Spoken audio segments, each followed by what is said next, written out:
എല്ലാവർക്കും നമസ്കാരം. വിദ്യാരംഗം ക്ലബിൻ്റെ ബഡ്ഡിംഗ് റൈറ്റേഴ്സ് വായനക്കൂട്ടം പരിപോഷണ പരിപാടിയിൽ ഇന്ന് ഞാൻ നിങ്ങളെ പരിചയപ്പെടുത്തുന്നത് ഒരുപാട് വർഷങ്ങൾക്ക് മുൻപ് 13 വയസ്സുകാരിയായ ഒരു പെൺകുട്ടി എഴുതിയ ഒരു പുസ്തകമാണ്. ഇന്നും ഒട്ടേറെ ആളുകൾ വായിച്ചുകൊണ്ടിരിക്കുന്ന ആ പുസ്തകമാണ് ആൻ ഫ്രാങ്കിൻ്റെ ഡയറി കുറിപ്പുകൾ.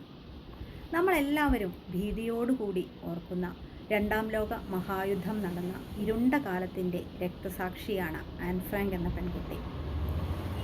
1942 ജൂൺ 12 മുതൽ 1944 ഓഗസ്റ്റ് 1 വരെയുള്ള കത്ത് രൂപേണയുള്ള കുറിപ്പുകൾ ഉൾക്കൊള്ളുന്നതാണ് ഈ പുസ്തകം.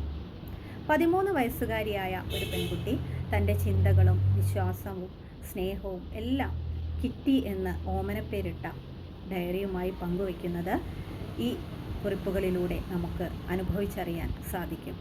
മറ്റൊരാളോട് ഇതുവരെ സാധിക്കാത്ത തരത്തിൽ നിന്നിൽ പരിപൂർണമായി വിശ്വാസമർപ്പിക്കാമെന്ന് എനിക്ക് തോന്നുന്നു. നീ എനിക്ക് ഒരു താങ്ങും തണലുമായിരിക്കും എന്ന് പറഞ്ഞുകൊണ്ടാണ് ആൻ ഫ്രാങ്ക് തൻ്റെ ഡയറി കുറിപ്പുകൾ ആരംഭിക്കുന്നത്.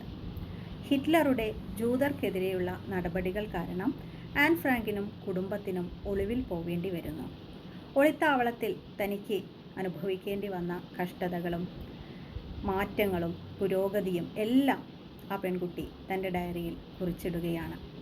പുറം ലോകവുമായി യാതൊരു ബന്ധവുമില്ലാത്ത മനുഷ്യജീവിതം എത്രമാത്രം ദുസ്സഹമാണ് എന്ന് ഈ ഡയറി കുറിപ്പുകൾ നമ്മെ ചിന്തിപ്പിക്കുന്നു.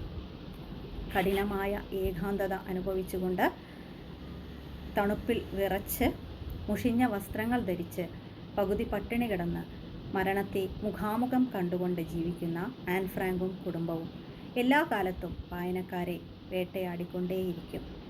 മോഗട്ട്, Mrs Frank, Mr Frank, Peter ബസൽ, ഡുസൽ, ഹെങ്ക്, ഹാരി ഗുഡൻസ്, മിസ്സിസ് വാൻഷാൻ, മിസ്റ്റർ വാൻഷാൻ, ക്രെയിൻ എന്നിങ്ങനെ ഒട്ടനവധി മനുഷ്യരെ ഈ ഡയറി കുറിപ്പിൽ നമുക്ക് കാണാൻ സാധിക്കും.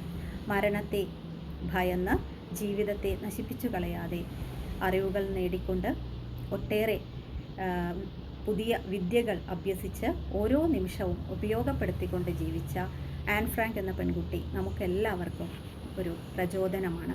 വംശീയ മേധാവിത്വം എന്ന വികലമായ ചിന്താഗതിയുടെ ഇരയായി നാസി തടവറയിൽ ടൈഫസ് ബാധിച്ച് മരിച്ചുപോയ ആൻ ഫ്രാങ്ക് എന്ന യഹൂദ പെൺകുട്ടിയുടെ സ്മരണകൾ നിറഞ്ഞു നിൽക്കുന്ന ഈ അസാധാരണമായ പുസ്തകം എല്ലാവരും വായിച്ചിരിക്കണം എന്ന് ഓർമ്മിപ്പിച്ചുകൊണ്ട് ഞാൻ നിർത്തുന്നു.